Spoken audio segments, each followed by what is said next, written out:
হরে কৃষ্ণ। বসুদেবসুতং দেবং কংসচাণূরমর্দনম দেবকী পরমানন্দম কৃষ্ণম বন্দে জগদ্গুরুম। শ্রীকৃষ্ণ হৃদয়ং গীতা সংসারমলনাশিনীম জ্ঞানম ভক্তি মুক্তিদাত্রীম গীতা দেবীম নমাম্যহম। হরি ওম তৎসৎ। সবাইকে স্বাগত জানাচ্ছি আজকের অধিবেশনে। আমরা এই যে ভিডিও সিরিজটা আলোচনা করছি, এই ভিডিও সিরিজে আমরা যে ভিডিওগুলো দিচ্ছি সেগুলো মূলত আমাদের সমাজে, হিন্দু সনাতন সমাজে যে ভগবদ গীতা সম্পর্কে যে সমস্ত ভুল ধারণা বিভ্রান্তিগুলো ছড়িয়ে রয়েছে, সেগুলোকে আমরা চেষ্টা করছি আমাদের সাধ্যমতো সমাধান করার জন্য বা একটা নিরসন করার জন্য। ঠিক আছে। এর মধ্যে আমাদের চ্যানেলে আমরা এরকম অনেকগুলো ভিডিও দিয়েছি। তাই আজকে আমরা যে বিষয়টা আরেকটা বিভ্রান্তি নিয়ে আলোচনা করব, যেটা অনেকে মনে করে আর কি, হ্যাঁ, আমাদের পূর্বপুরুষেরা গীতা পড়েনি, আমাদের বংশের পূর্বপুরুষেরা গীতা পড়েনি, আমি কি পড়তে পারবো? আমার কি পড়া উচিত হবে? ঠিক আছে। বা আমি, যেহেতু তারা পড়েনি আমিও পড়তে পারবো, এরকম অনেকের মধ্যে অনেক মনে করে থাকে। তো তাদের জন্য আমাদের উত্তর হচ্ছে, আপনাদের পূর্বপুরুষেরা কি ল্যাপটপ ব্যবহার করেছিল? আপনি কেন ল্যাপটপ ব্যবহার করছেন? আপনাদের পূর্বপুরুষেরা কি মোবাইল ব্যবহার, স্মার্টফোন এই যে আপনি ব্যবহার করছেন, আপনাদের পুরুষেরা কি স্মার্টফোন ব্যবহার করেছিল? আপনি কেন ব্যবহার করছেন? আপনাদের পূর্বপুরুষেরা কি বিমানে করে চড়ে অন্য দেশে গিয়েছিল? আপনি কেন বিমানে করে যাচ্ছেন? তা আমাদের পূর্বপুরুষেরা করেনি, হ্যাঁ, তাই আমি করতে পারবো না। এটা একটা, এটা কি কি কোনো যুক্তিসঙ্গত মনে হচ্ছে আপনার কাছে?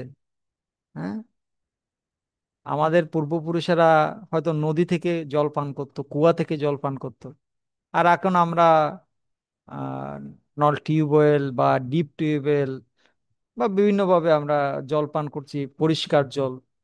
তো এখন কেউ যদি মনে করে আমার পূর্বপুরুষেরা তো কুয়া থেকে জল পান করতো, আমি ডিপ টিউবওয়েলের জল পান করতে পারবো না, আমিও কুয়া থেকে জল পান করবো। এখন কুয়া আছে, অবস্থা কুয়ার দিন এখন আছে, কুয়া আপনি পাবেন। আর যদি আপনি কুয়া থেকে জল পান করেনও, সেই কুয়ার জল কি আর সেই আগের মতো স্বচ্ছ পবিত্র জল আছে?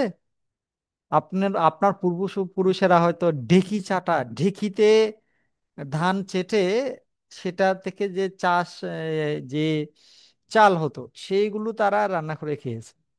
আর আপনি যদি সিদ্ধান্ত নেন আমার পুরুষেরা ঢেকি ছাটা চাল খেয়েছে তাই আমি বাজারের চাল কিনবো না, আমিও ঢেকি ছাটা চাল খাবো। তো কই ঢেকির দিন আছে এখন? ঢেকি কেউ চিনে এখন? ঢেকি দেখেছে কেউ? তো এটা আসলে একটা ভুল ধারণা। আমাদের অনেক পূর্বপুরুষেরা হাল চাষ করতেন, আমরা কি হাল চাষ করি এখন? তো আসলে আমি বলছি না যে হাল চাষ করা ভালো না, হাল চাষ করলেই ভালো, তারাই সুখী ছিলেন আসলে হাল চাষ করে। তো সেটা আমাদের আলোচ্য বিষয় নয়। আমাদের আলোচ্য বিষয় হচ্ছে আমাদের পুরুষেরা করেনি বলে আমি করতে পারবো না, এটা সঠিক ধারণা না। আমাদের অনেক পূর্বপুরুষেরা পড়ালেখা করেনি, তাই বলে কি আমি পড়ালেখা করব না? হ্যাঁ, তাই আমাদের পূর্বপুরুষেরা গীতা পড়েনি, তা আমি গীতা পড়তে পারবো না, এই ধারণাটা আসলে একটা ভুল ধারণা। ঠিক আছে।